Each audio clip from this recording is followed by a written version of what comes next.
नमस्कार साथियों, कल्याण मित्र मेडिटेशन में आपका स्वागत है।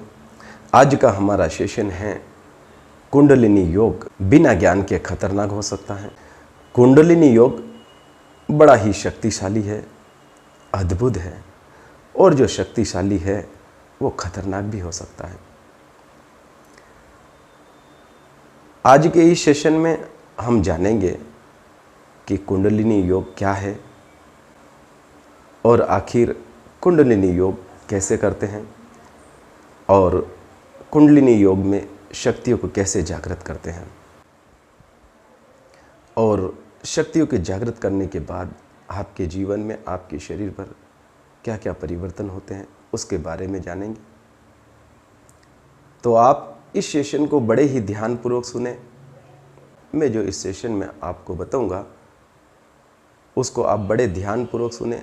अगर आप उसको पूरे ध्यानपूर्वक सुनेंगे और उसके बारे में जानेंगे तो आपका पूरा जीवन बदल जाएगा, आपके जीवन में बहुत कुछ परिवर्तन हो जाएगा। क्योंकि कुंडलिनी योग कोई साधारण क्रिया नहीं है। कुंडलिनी योग जीवन को बदल देने वाली वो विधि है, वो ज्ञान है जिससे कि आप बहुत कुछ आपके जीवन में बदल सकते हो। अब आपके जीवन में मुख्य रूप से दो प्रकार की ऊर्जा हैं। एक ऊर्जा जो आप न चाहते हुए भी उससे जुड़ते हो, आपको पता नहीं है फिर भी आप उससे जुड़ जाते हो, परंतु उस ऊर्जा से आप नींद में जुड़ते हो, बेसुधी और बेहोशी में जुड़ते हो।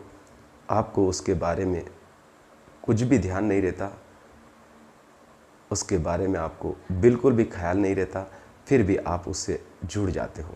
उस ऊर्जा से कुछ ही मात्रा में आप जुड़ते हो और वो ऊर्जा आपके भीतर सक्रिय होती है। पर जो ऊर्जा आपके भीतर सक्रिय होती है वो उतनी मात्रा में नहीं होती है कि आपके जीवन में आपको बहुत कुछ बदल दे, आपके विचारों को बदल दे, आपकी सोच को बदल दे, आपके खान पान और आपका उठने बैठने खाने पीने का जो ढंग है वो सब कुछ बदल दे। वो थोड़ी मात्रा में ऊर्जा रहती है जिससे आप हर रोज़ जुड़ते हैं, परंतु उस ऊर्जा से आप रात में जुड़ते हैं, सोने के बाद जुड़ते हैं। और उस ऊर्जा से जो आपको शक्ति मिलती है, जो ऊर्जा मिलती है, वो इतनी ही मिलती है कि आप अगले दिन अपनी जो दैनिक लाइफ है, जो दिन भर आप काम करते हैं, उसको आप कर सकते हो। आप जागृत अवस्था में उस ऊर्जा का उपयोग करते हैं। परंतु आज हम इस सेशन में बात करेंगे वो ऐसी अद्भुत और अनोखी अदृश्य शक्ति हैं जो आपके भीतर छुपी हैं। कुंडलिनी का अर्थ है वो आपके भीतर की सूक्ष्म ऊर्जा, वो आपके भीतर के जो ऊर्जा के केंद्र हैं, जो बहुत ही महिम और सूक्ष्म सेल हैं जिसके बारे में बहुत कम लोग जानते हैं। आज हम उन्हीं सूक्ष्म सेलों के बारे में, उसी ऊर्जा के केंद्रों के बारे में जानेंगे कि उसको हम कैसे जानें और उसको कैसे जगा पाएं। तो ये विषय बड़ा गंभीर है। आज के समय में बहुत सारे लोग कुंडली जागरण को लेकर रात दिन लगे रहते हैं। कुछ तो भी इधर उधर पढ़ते हैं, किताबें पढ़ते हैं, कहीं यूट्यूब पर सर्च करते हैं और कुंडली के बारे में सुनते हैं, या कहीं किसी एक दो सेशन किसी व्यक्ति का सुना और कुंडली के बारे में थोड़ा बहुत सर्च किया और कुंडली जागरण को लेकर बैठ जाते हैं। परंतु जो आपका ये अधूरा ज्ञान है ये आपके लिए बड़ा खतरनाक होता है। किसी के भी बारे में जब तक आपको पूरा नॉलेज ना हो, पूरी जानकारी ना हो, तब तक आप कोई भी काम अच्छे से नहीं कर सकते, कोई भी काम ठीक से नहीं कर सकते। तो उसके लिए किसी भी काम को करने से पहले आपको पूरा नॉलेज होना चाहिए, उसके बारे में पूरा ज्ञान होना चाहिए।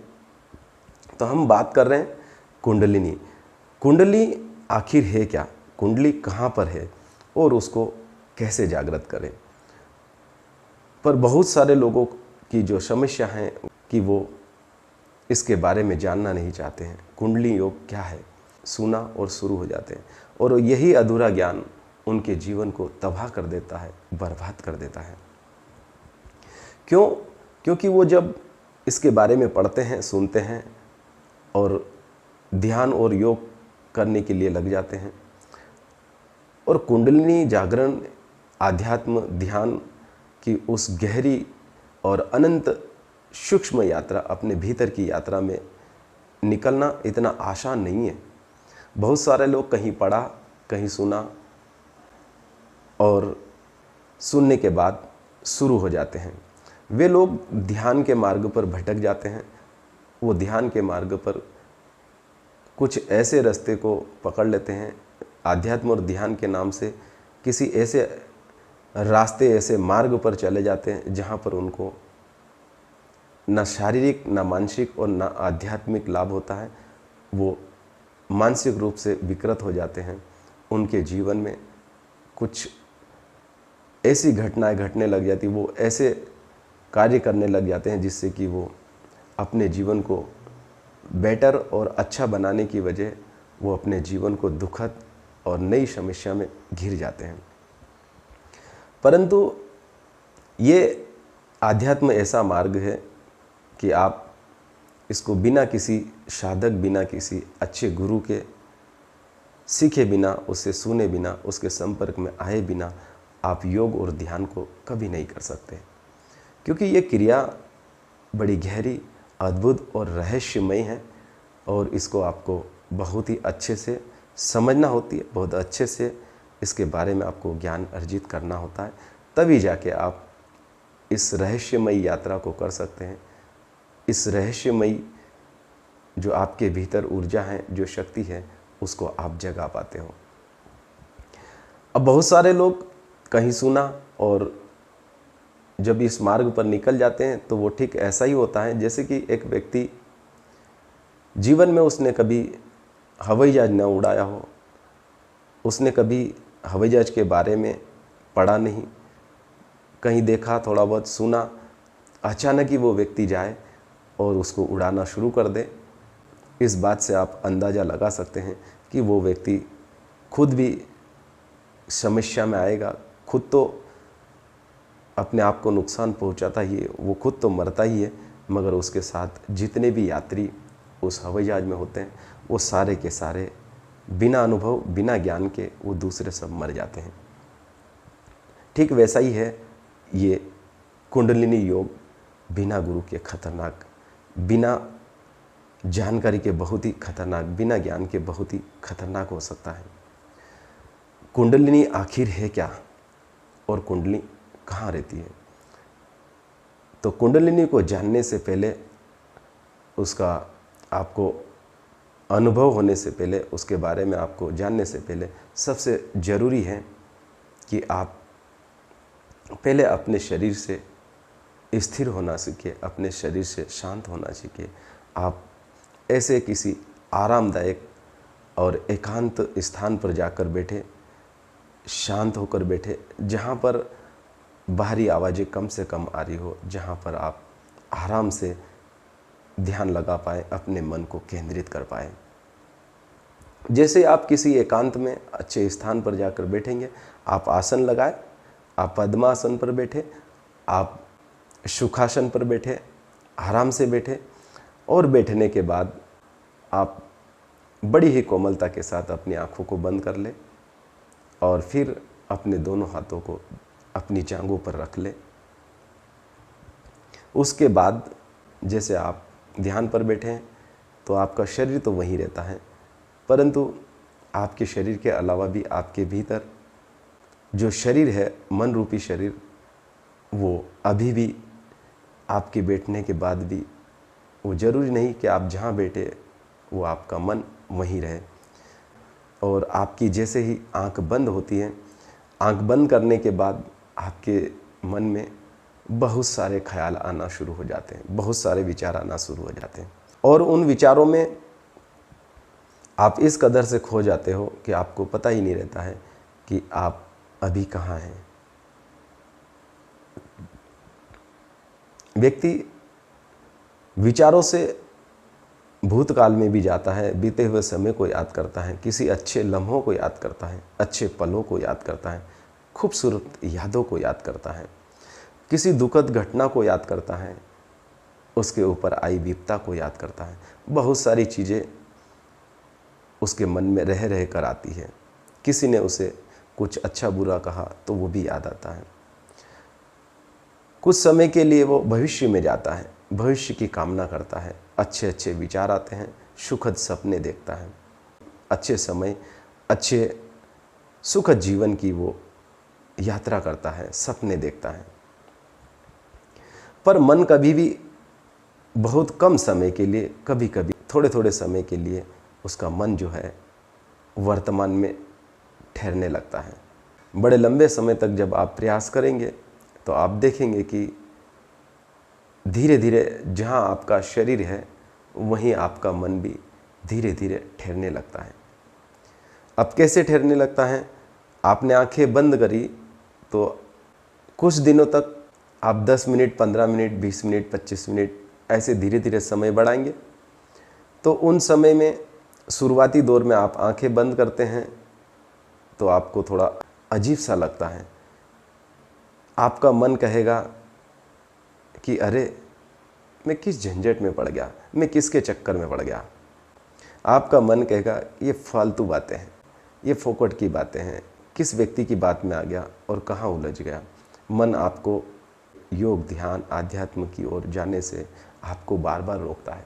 मन ये एग्री नहीं होता। मन आपको कभी नहीं कहता कि आप आपके भीतर चले जाएं, आप अपने आप को जान लें। तो मन बार बार आपको मना करेगा, बैठने से आपको रोकेगा, आपको कई प्रकार की पीड़ा होगा, दर्द होगा। ये सब आपका मन विचलित हो जाएगा इस सब को देखकर, दर्द को सहन नहीं करेगा। तो कुछ समय के लिए तो आपका शरीर आपको रोकेगा, आपका मन आपके शरीर में जो पीड़ा हो रही है उससे आपको रोकेगा। धीरे धीरे आप शरीर को रोज थोड़े थोड़े समय 10 मिनट, 5 मिनट, 15 मिनट ऐसे धीरे धीरे समय बढ़ाएंगे तो आपका शरीर बैठने का आदी हो जाएगा। धीरे धीरे आपका मन जो भूत, भविष्य और कल्पनाओं में जा रहा था वो भी मन धीरे धीरे कहीं आपका शांत होने लगता है और जहाँ आप बैठे वहाँ आपका मन टिकने लगता है। जैसे ही आपका मन धीरे धीरे निर्विचार होता है, आपका मन धीरे धीरे शून्य होता है, तो आपका मन आपके ही शरीर पर आकर टिकता है। आप देखते हैं कि आप जो हैं सांसें ले रहे हैं, आपकी सांसें भीतर और बाहर जा रही है। आप सांसों को देखते हैं, आप अपने आप पर आते हैं। और यह समय है बदलाव का। आप बाहरी जगत से, इस दुनिया से अपने आप पर आते हैं, विचारों से, कामनाओं से, कल्पनाओं से, इच्छाओं से, स्मृति, सपने, इन सब को छोड़कर आप वर्तमान में आते हैं, खुद के ऊपर आते हैं। अब धीरे धीरे आपके भीतर जो विचार आपके मन में आ रहे थे, सपने आ रहे थे, वो धीरे धीरे कहीं कम होने लगते हैं और एक समय ऐसा आता है कि आपके मन में कोई भी विचार नहीं होता है, कोई भी कल्पना नहीं होती है, बिल्कुल आप निर्विचार शून्य हो जाते हैं। और जैसे ही आप शून्य होते हैं, निर्विचार होते हैं, तो आपका मन अब धीरे धीरे आपके भीतर उतरता है। आपके भीतर आप नहीं जा सकते हैं, आपकी आंख नहीं जा सकती, आपके कान नहीं जा सकते हैं, ना आपके हाथ जा सकते हैं। आपके इन कानों से आप सुन नहीं सकते भीतर की आवाज़ को, भीतर के परिवर्तन को आप इन आंखों से देख नहीं सकते। आपके भीतर अगर कोई जा सकता है तो वो है आपका मन। आपका मन ही आपके भीतर जाएगा। आप लंबे समय तक बैठेंगे तो आप धीरे धीरे अपने भीतर स्वयं के अंदर उतरते हैं और जब आपके भीतर आप जाते हैं तो आपको आपके भीतर जो परिवर्तन होता है वो आपको दिखता है। अब परिवर्तन में आप देखेंगे कि जो पहला आपके भीतर चंचलता थी, आपका मन कहीं टिकता नहीं था, आपका मन केंद्रित नहीं होता था, अब धीरे धीरे आपका मन ठहरने लगा, रुकने लगा। और धीरे धीरे मन रुकता है तो वो अपने भीतर जाता है और देखता है कि मेरे भीतर जो ऊर्जा के सूक्ष्म केंद्र हैं, जो ऊर्जा के महिम और बहुत ही सूक्ष्मतम ऊर्जा के मंडल है, ऊर्जा के बहुत बारीक बारीक केंद्र हैं, बहुत छोटे छोटे केंद्र हैं, उनमें से जो मुख्य रूप से 7 केंद्र हैं, जिसको हम उन ऊर्जा के केंद्रों को ऊर्जा के सूक्ष्म सेल जो हमारे शरीर में हैं, वैसे व्यक्ति के भीतर आप काट छाट के पोस्टमार्टम करके किसी भी तरह से आप देखेंगे तो आपके भीतर ना कोई केंद्र दिखेंगे, ना ऊर्जा के कोई सेल दिखेंगे, परंतु बहुत ही सूक्ष्म महिम केंद्र हैं। उन केंद्रों को आप अपने भीतर ध्यान में जाके देखते हैं तो आप उन्हें महसूस करेंगे कि आप जैसे ही भीतर गए तो आपका ऊर्जा का जो प्रथम केंद्र है वो आप अनुभव करते हैं। आप देखते हैं कि आपका पहला ऊर्जा का केंद्र मूलाधार होता है, जो आपके शरीर में नाभि के ठीक 3 इंच नीचे, पुरुषों में गुदा और लिंग के मध्य होता है, और महिलाओं में योनि और गुदा के मध्य नाभि से ठीक 3 इंच नीचे पहला चक्र होता है। अब आप जैसे ही लंबे समय तक बैठेंगे तो आपका शरीर बैठने का आदी हो जाएगा, आपका मन आपके भीतर उतरेगा और आप देख पाते हैं कि जो ऊर्जा का केंद्र है, वो प्रथम केंद्र, वो जब जागृत होता है, सक्रिय होता है, तो आपके भीतर एक पृथ्वी के समान दृढ़ता आती है। आपके भीतर किसी कार्य को करने की एक संकल्प शक्ति बढ़ जाती है, आत्मविश्वास बढ़ता है। आध्यात्मिक लाभ, पहला चक्र जागृत होते से ही आपके भीतर संकल्प शक्ति बढ़ती है, किसी चीज को करने की दृढ़ संकल्प बढ़ जाता है। आप में आत्मविश्वास बढ़ता है, निडरता आती है, आपके भीतर से डर हमेशा हमेशा के लिए चला जाता है। आपने और लंबे समय तक प्रयास किया और ऊपर गए तो आपके भीतर कहीं दूसरा चक्र कुंडलिनी जागृत होती है। कुंडलिनी का अर्थ है आपके भीतर ऊर्जा के वो सेल, वो चक्र, ऊर्जा के वो केंद्र जो आत्मी मंडल कहलाते हैं। वो 7 मंडल हैं मुख्य रूप से, वो एक के बाद एक जागृत होने लगते हैं। दूसरा केंद्र जब जागेगा तो आपके भीतर एक अलौकिक शक्ति का निर्माण होता है। अब आप नाभि केंद्र तक आते हैं, वहाँ आपको एक शांति, एक शीतलता और सोचने समझने की शक्ति बढ़ती है। आपके भीतर पाचन संबंधित शरीर में जो रोग है वो खत्म होते हैं और आपके भीतर एक शांति, एक गहराई बढ़ती है। सोचने समझने की, बैठने उठने, खाने पीने और चलने फिरने की जो आपके भीतर एक गहराई आती है, एक शांति का अनुभव होता है। आप पहले से बेटर किसी चीज़ को समझ पाते हैं, किसी को सुनते हो बहुत अच्छे विचार आते हैं। कुछ बोलने से पहले उसके बारे में आप बहुत कुछ गहराई से सोचने लगते हो। शीतलता प्रदान करता है। उससे और ऊपर गए और आप बैठे और आपने प्रयास करा तो आपके भीतर हृदय चक्र, जहाँ आपकी भावनाएं करुणा, दया, मैत्री, आपके भीतर एक भाव पैदा होता है, एक प्रेम पैदा होता है जीव मात्र के प्रति। आप हर एक व्यक्ति से प्रेम करना सीखते हैं। आपके अंदर करुणा पैदा होती है, वात्सल्य पैदा होता है, समर्पण पैदा होता है, किसी को अपना बनाने की क्षमता आती है। आप उन सब से प्रेम करते हैं, चाहे भले ही वो आपसे कोई घृणा करे, पर आप सबसे प्रेम करते हैं, जीव मात्र से प्रेम करते हैं। आपके अंदर भावनात्मक चीज़ें आती है, हर वो चीज़ समझने की क्षमता आ जाती है कि आपके प्रति कौन क्या इच्छा रखता है, कौन क्या सोच रहा है, ये सब चीज़ें आप में आने लगती है। आप कुछ हद तक व्यक्ति की गहराई में जाकर ये अनुभव कर पाते हैं कि सामने वाला आपके बारे में क्या सोचता है। उससे और ऊपर गए तो आपके भीतर कंठ चक्र, जिसमें आपके भीतर आपकी वाणी मधुर, आपके शब्द में एक रचनात्मक भाव पैदा हो जाते हैं। बहुत ही आप उच्च कोटि के वक्ता बन सकते हैं। आपकी वाणी मधुर और सबको भाने वाली होती है। आपके शब्दों में एक अलग ही उद्घोष होता है, एक संकल्प शक्ति बढ़ती है। और इससे भी और आप ऊपर गए तो धीरे धीरे आपके भीतर आज्ञा चक्र, यानी जो आपकी थर्ड आई है, जहाँ आपके मन का स्थान है, आज्ञा चक्र, दोनों आँखों के बीच और नाक से थोड़ा ऊपर आज्ञा चक्र, वहाँ आपका मन आकर ठहरता है।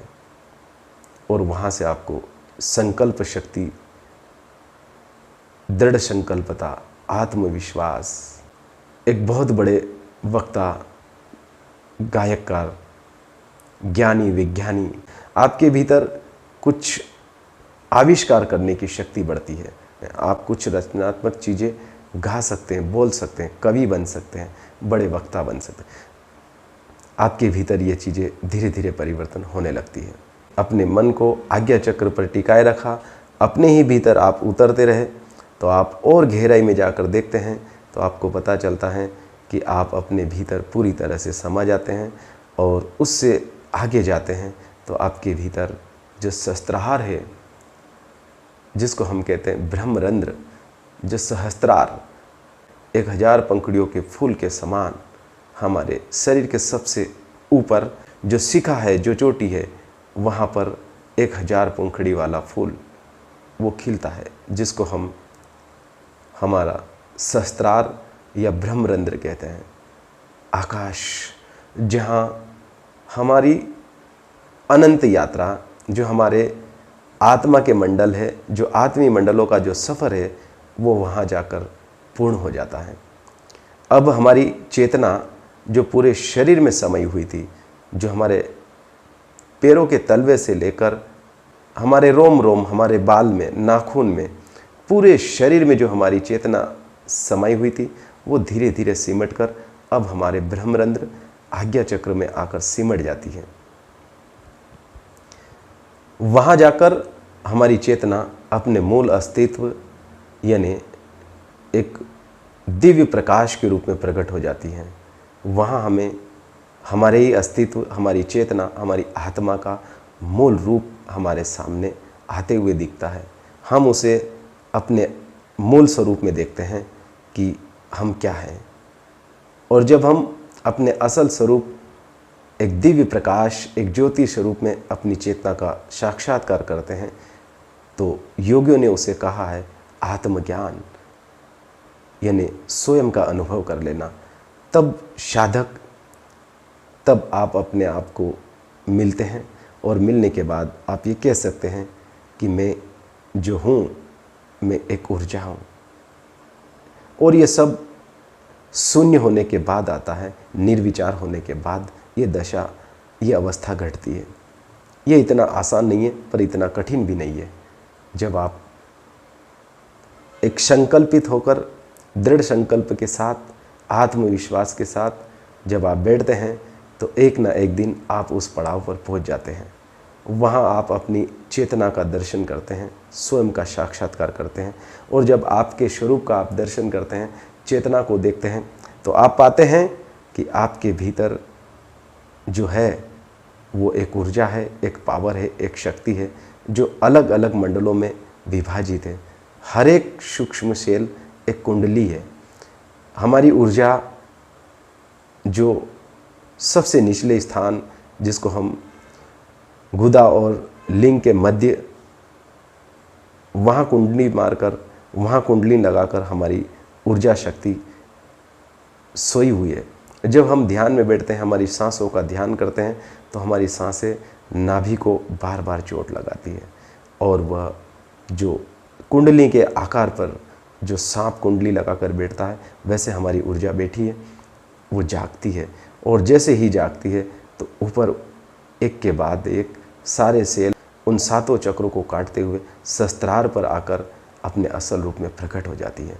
और जब असल रूप में प्रकट होती है तो वो अनंत ऊर्जा, वो प्रकृति की जो परम ऊर्जा है, वो अनंत अनंत स्वरूप अपने असल स्वरूप में आकर हमारे सामने आती है। और समय तक आप बैठते हैं तो वही ऊर्जा आपके शरीर के दायरे से बाहर निकलकर उस परम ऊर्जा, उस अनंत ऊर्जा से वो मिलती है। और वहाँ हमें पता चलता है कि मैं कौन हूँ, मैं एक ऊर्जा हूँ, मैं एक शक्ति हूँ, मैं एक पावर हूँ, जो इस अस्तित्व, इस ब्रह्मांड और इस प्रकृति का हिस्सा हूँ। वह साधक अपने शरीर से अपनी चेतना को बाहर निकालता है और उस चैतन्य स्वरूप से बाहर जाकर वो उस परम ऊर्जा, उस शक्ति से मिलकर उसी का स्वरूप बनता है। तो कुंडलिनी योग बिना ज्ञान के खतरनाक हो सकता है, क्योंकि आप बिना अनुभव के कुछ तो भी करते रहते हो और ऐसा करने पर आप शारीरिक और मानसिक रूप से विकृत हो सकते हो। इसके लिए आपको ध्यान, आध्यात्म और कुंडलिनी योग के बारे में पूरा अनुभव होना बहुत ज़रूरी है। और जब इस पड़ाव पर आप पहुंच जाएं, आप सहस्त्रार तक आ जाएं, आप पूरे शरीर को खाली करके अपनी चेतना को अंतिम पड़ाव, सातवें चक्र सहस्त्रार पर आप ले आएं, ये अपने आप आता है। आपको कुछ करने की ज़रूरत नहीं है, आपको केवल और केवल बैठना होता है, पूरी इच्छा शक्ति के साथ, लगन के साथ, दृढ़ संकल्पित होकर आपको बैठना होता है। आप बैठें और अपने भीतर जाएं, आपका मन निर्विचार होकर शून्य हो जाएगा। उसी समय आपके भीतर वो परम ऊर्जा, वो घटना घटेगी। आपकी सारी कुंडलियाँ एक एक करके जागृत होती हैं। और असल कुंडलिनी जागृत करना भी एक पागलपन है, क्योंकि कुंडलिनी जागृत करना यानी उन शक्तियों को डिस्टर्ब करना, उन शक्तियों को अवरुद्ध कर देना है जो काम वो स्वतः ही करती है। जितनी आपको ज़रूरत है, जिन चीज़ों की आपको ज़रूरत है, वो सारी चीज़ें आपको समय पर मिल रही है। वो कुंडलिनी, वो सूक्ष्म सेल, वो आत्मी मंडल जो है, वो सारे अपने अपने काम कर रहे हैं। पर कुछ विशेष कारण, कुछ विशेष क्रिया के लिए कुछ विशेष साधन है। अगर कोई विशेष प्रॉब्लम है, कोई विशेष शक्ति को पाना चाहते हैं, तो आप उन विशेष कुंडली, उन विशेष चक्रों के ऊपर आप ध्यान देंगे। जिस भी चीज़ पर, जिस पे भी आप अपने मन को केंद्रित करते हैं, जिस पर भी आप ध्यान देंगे, तो वो चीज़ स्वतः ही अपने आप धीरे धीरे बढ़ने लगती है। जिसका आप ख्याल करते हैं, वो चीज़ें अपने आप बढ़ने लगती हैं।